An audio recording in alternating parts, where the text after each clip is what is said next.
Nerdking with another chapter review of One Piece. Today we have One Piece chapter 1159, and dare I say, the best chapter since the appearance of Gear 5.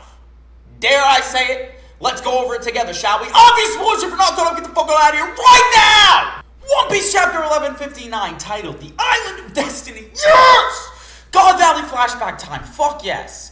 This time it's a Yamato cover page, but it's not as interesting as last week. The group is just heading back to the flower capital, chowing down on some apples. Type shit. Gotta get your nutrients. Next page, let's go! Chapter starts 39 years ago on Hachinosu, Pirate Island. All hell is broken loose. Rain in the background to set the scene. Did you look everywhere? Don Marlin and the others were killed. They were on guard duty last night, and he could not protect her. They're all like, it can't be. Who the hell did this? Rocks and Whitebeard are like, what are you saying? And everybody at the same time says, someone kidnapped our Shaki! It only took the perpetrating party a few hours, but... dude, they kidnapped Shaki. We said it was going to happen. The treasure of Hachinosu obviously was going to be a prize for the tournament that is going to be said later on in the chapter, but I think y'all know what it is already.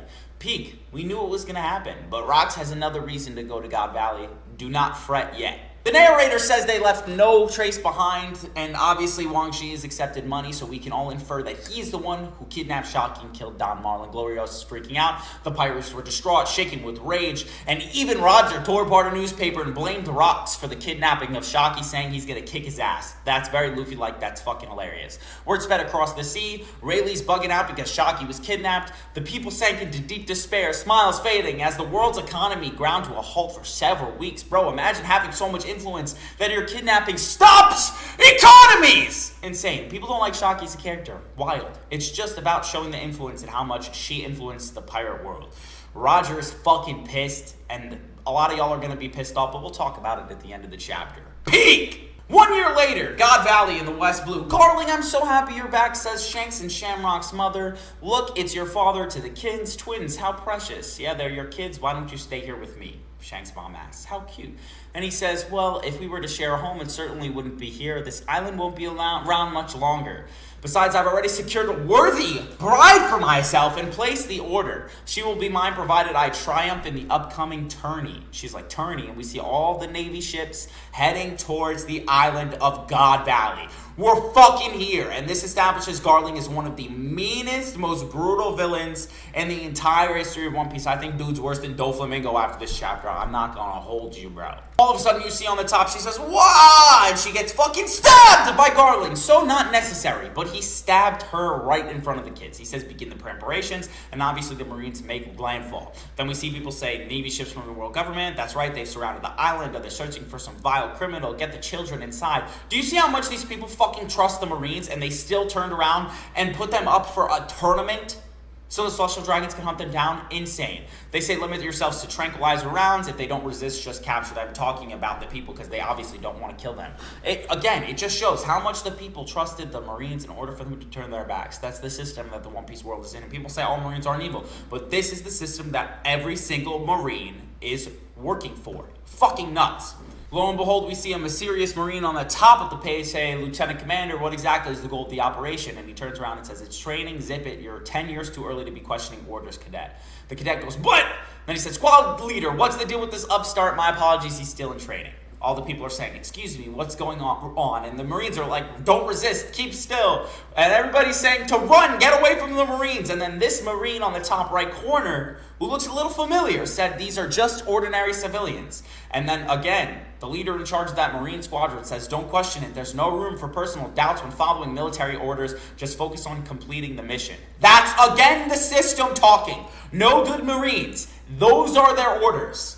And y'all turn around and say that all Marines are not evil. Those are their orders. Dragon is starting to realize that all Marines are evil in this moment. Oh, I just gave away who that is. And we go to the next page.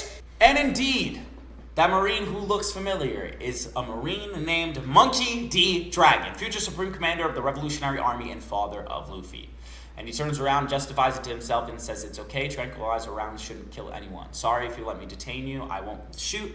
And the person says, I don't know what's going on, but I'm leaving this island out of my way. And so he shoots a couple civilians with the tranquilizer rounds.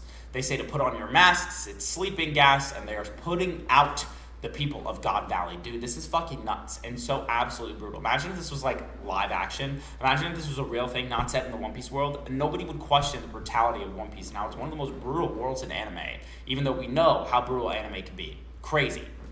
Cut to the next page. Then we go to a Navy prison ship transporting slaves. We hear, obviously, somebody doing communications, buzz, buzz, beep. In the communications room, this person goes and says, could have sworn I saw someone. Then we cut to a young Ginny and a young Ivankov. Again, obviously, we knew we were going to see them because we're cutting back to God Valley. And Ginny says, big bro. And then Ivankov says, Ginny, you're safe. What a relief. And she says, I did it. Now it's up to the informant to relay it. Then the rest of the slaves say, don't be loud, you two. Don't do anything rash. You'll get us punished too. Cut to the next page. And Ivankov turns around and says, Mora, do you want to die with no knowledge of where they are taking us? That was a good-ass German accent. You need to try it if you want to be saved. Miracles are not so easy to come by. And then Ginny says, big bro. And then we see a young Kuma, obviously, where they say the slaves are getting rowdy. And then he thinks to himself, so there are still slaves with spirit. This is fucking sad, but again, it's more background information for the characters that we already know. We obviously know that they leaked information in order to get the pirates to come to God Valley to save them. It's because of this that these slaves were saved. Cut to the Cipher Pole Intelligence Bureau. Somebody says, you have more absurd intel. What is it this time? And young Morgans, president of the World Economic Journal. Dude was like 15 at the time, by the way, because he's like 50-something in current One Piece. Fucking nuts. He says, don't be coy. You guys must have caught wind of that transmission too. Let's skip to the part where you pay me off. You'd rather keep this story quiet, right? Then the Cipher Pole agents turn around and say, he's just some kid running a local paper with a fancy name. How does he keep getting intel like this? Don't push your luck or you'll be erased. And he says, just try to stop me. Fools, I'm going to leak the news to Pirate Island either way. So he was the informant. Morgans, a young Morgans. And obviously he had information about what was going on in God Valley. He was going to leak it, but he was trying to get money in order to not leak it. It's obviously funds to go to him, even though he's still going to be able to leak the information. Goated fucking Morgans, bro. Even though he sometimes puts out crazy stories for the world government, this is the type of work he should be doing. And I love it, the fact that he's helping the people of God Valley. What a fucking character. Next page. The pirates of Pirate Island turn around and say, Shaki is still alive, and everybody's freaking out that she is on God Valley. Wang Ji, the fucking snake-ass, rat-ass bitch, said, this smells fishy, can we trust the source? They all turn around and say, there's no doubt about it, the Navy's in turmoil. She's going to be a prize in a celestial dragon tournament. The government bastards are the ones who kidnapped her. Shaki-chan, that's obviously Shiki who's saying that. That's hilarious because it's like a parallel with fucking Sanji. Whitebeard says the Celestial Dragon's human hunt. I always figured that was a baseless rumor. That's fucking crazy. Big Mom says that they have devil fruits that they're putting up for grabs. Kaido, didn't you want one too? And she says they could be perfect for her kids. All right, so now we have reasons for everybody going to God Valley. Bottom left, a pirate says, is this some sort of trap? And Rock says, shut up!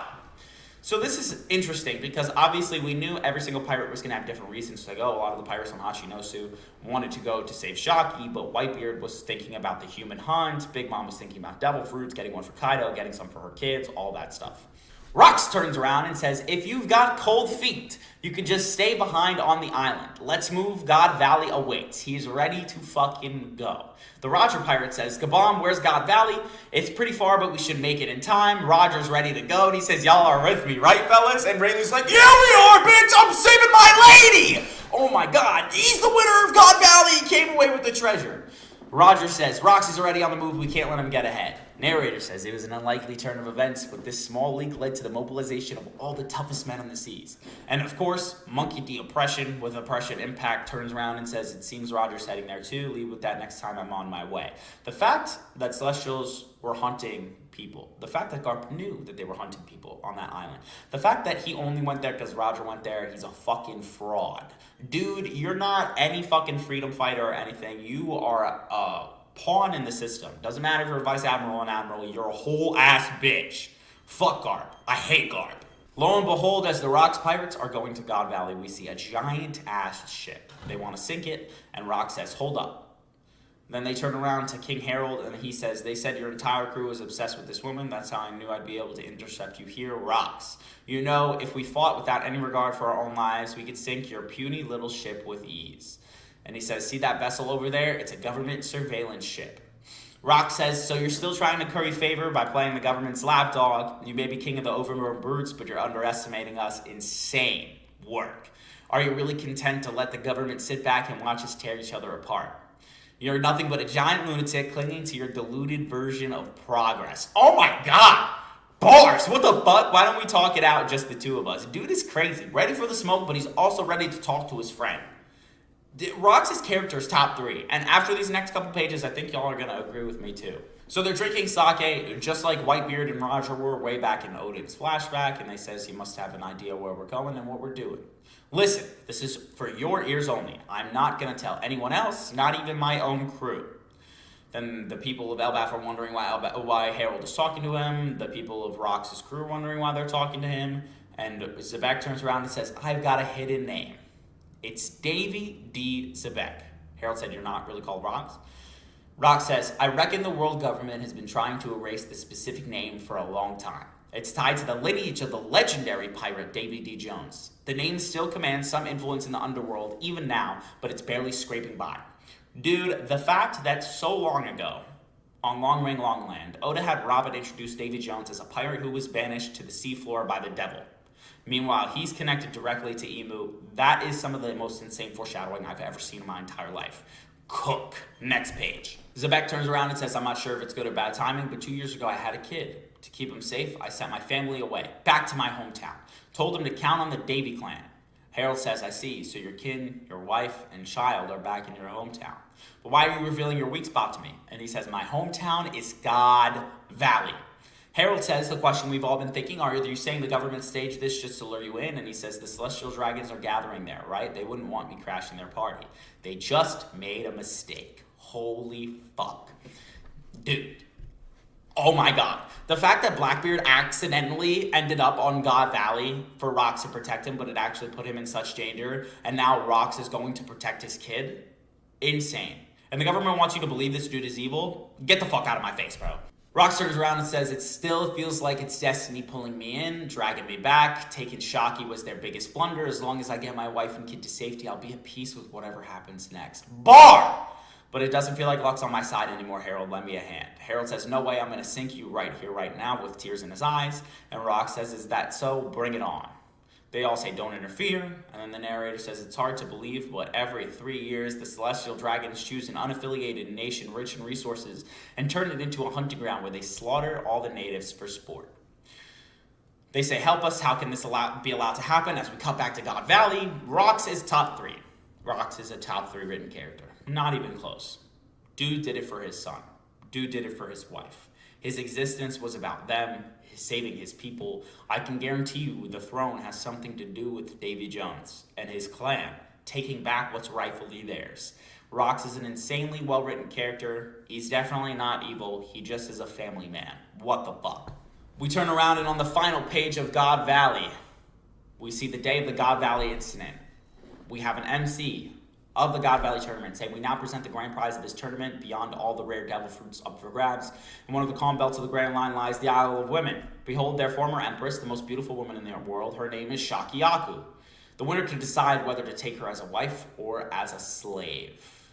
They say, wow, she's gorgeous. I want her since her capture has been kept spotless and pristine in every way. She's the very definition of a priceless treasure. Obviously, all of the Celestial Dragons are gawking at her, and they ask Somers to take her home for the Shepherd family. And he says, don't be stupid. I'm going to make her my personal property when I win. Holy fuck. Garling says she'll be my wife. Quit dreaming, Somers. Then we see the Mon Mayor family Holy Knight say, Gunko, with you here, we might just take home the Clan War trophy. And obviously, Gunko is there in some sort of uniform. Up to the top left, we see Dragon. And we see somebody say, please help. My kids, you have to get them off of this island. Don't let them take him. It's an injured woman. He followed the trail of blood. And that is obviously Shanks and Shamrock's mom who he's talking to. Then we see a young Teach with his mom, and she says, come here, Teach, it'll be all right, you have to survive, and obviously they're in a cage. Cut back to the MC, and he says, every world noble knows the tourney features several super rare rabbits to hunt. This year, we're not only secured a rat from the Buccaneer tribe, but for the first time in 800 years, we've also uncovered members of the Davy clan. End of chapter, no break next week. The site of the Great Clash. Holy fucking shit. That was one of the best chapters I've ever read. The lore, the characterization. The fact that Shaki's the treasure of Hachinosu being brought there for the God Valley incident. The fact that they have devil fruits for all of the Rock's pirates in order to be able to hunt. The fact that Rox is going for his son and his wife. The fact that Teach was on God Valley that day. The fact that Shanks and Shamrock were born on God Valley and are going to be saved by Monkey D. Dragon. At least Shanks is. The fact that Dragon probably saw how evil the Marines were, and this is why he decided to become the head of the Revolutionary Army. I've never seen so much lore in one chapter. This is one of the best chapters of One Piece I've ever seen, and there's no fucking break next week, meaning we get another one. What the fuck? So astronomically peak. I cannot believe I'm witnessing the God Valley fucking flashback in real time. Insane. This is fucking nuts. I'm so grateful I get to witness this shit, bro. But this was a 20 out of 10 chapter, even further beyond. Plus Ultra, you know what I'm saying? I can't wait to see what happens next fucking week. I can guarantee you Dragon's going to save Shanks.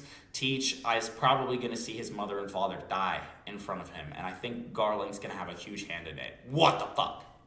All right. Thank you all so much for tuning in. I hope you take care. Don't forget to tune in next week for the One Piece Chapter 1160 read-through and review. I hope you all have a great rest of your day. Deuces, and remember, let me know how y'all feel about this.